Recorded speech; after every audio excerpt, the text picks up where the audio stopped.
right here on the floor, we are once again checking in with San Diego County Sheriff Kelly Martinez to find out about some of the issues going on right now in San Diego County. Sheriff Martinez, thank you so much for coming back to help our citizens out there and our viewers understand what's happening in the county.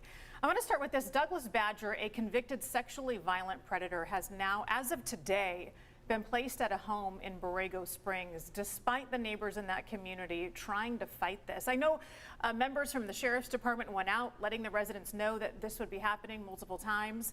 But what happens now? Who keeps watching and makes sure that the other people in the community feel safe?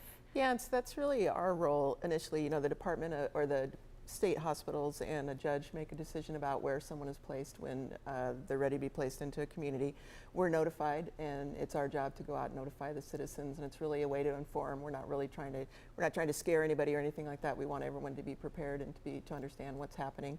And then after that, we monitor. The SAFE task force goes out and continues to monitor that individual to make sure that they're not doing anything they shouldn't be doing, and to inform the court of how they're doing. But just so people know, this is not 24/7 monitoring on behalf of the Sheriff's Department, is it? No, we really don't have, that's really not what we're able to do, but we do go out regularly, and if there's any kind of concerns at all, they take care of that. So. All right. Well, thank you to the deputies for trying to make those frequent drive-bys, at least, to make sure that the residents. They actually go check in with them and contact the individual. They're not just driving by to make sure, they go and contact them, make sure that they're not doing any, don't have children's toys in the house, or not doing things that might, trying to attract children, or, they monitor them pretty well. Okay, good to know. Yeah.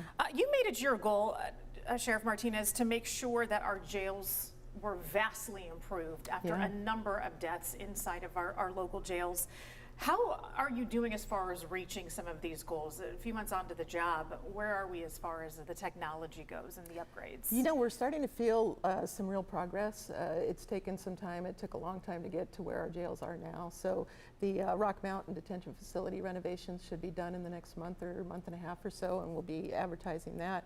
The George Bailey Detention Facility remodel will start soon after the Rock Mountain facility opens, so we can house some people there while we do those projects. And I have a really talented team as far as the technology. We've improved the wireless systems and the capability in the jails. We started using body-worn cameras in the women's jail last year. Those have gone really, really well. So we've started that project in the Central Jail downtown, the men's facility. We'll be going to Vista next. Some of the other things that are coming by the end of the year, RFID technology. We're going to be able to put some RFID device into the wristband of people who are in our custody. We'll be able to track all kinds of things with that, their health care. If someone's coming to get stores, they're not supposed to have a razor blade, for instance, it'll tell us. The deputy will have a phone that'll identify who they are and what all of their different needs are. We'll be able to do checks of the cells to make sure the safety checks and security checks will be logged through that technology. So some really exciting stuff coming. It'll make our jobs smarter, not harder. Still ways to go as far as checking on some of those items off the list. Yeah, we've still got a ways to go. The Vista Jail needs, frankly, to be rebuilt, I think, and so that's probably, honestly, a 10-year project, but we've started the consulting on that to take a look at what those renovations will look like.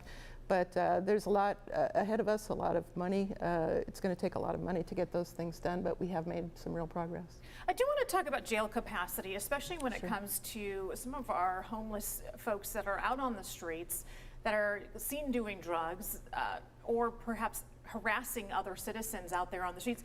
Are the jails capable of keeping some of these people incarcerated, or where do you come in on that?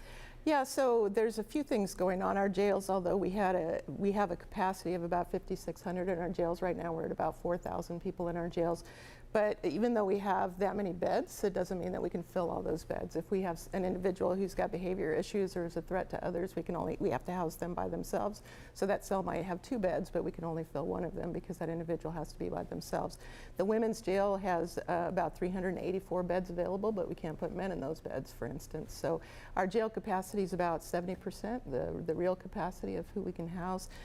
Some of the crimes that are occurring with the homeless community are very minor in nature, so we can't hold them beyond maybe booking, and then they get released and they're back out on the street. So it's more complex than I think people think, and a lot of like I said, a lot of the crimes the homeless are committing, if they are committing crimes, are pretty low level offenses, and We just don't have the facilities to hold them, or the crimes aren't to a level where we can keep them for any period of time. That explains when some of our viewers say this person was bothering people, we saw him taken away, he was back out here within hours or the next day. Real quick here, we're almost out of time, but Monday, a week from today, is Memorial Day, and I know that that probably means that there will be more deputies out there on the street making sure that there are no drunk or impaired drivers. Yeah, there will be, but you know, first off, we just really want people to celebrate safely and have a plan.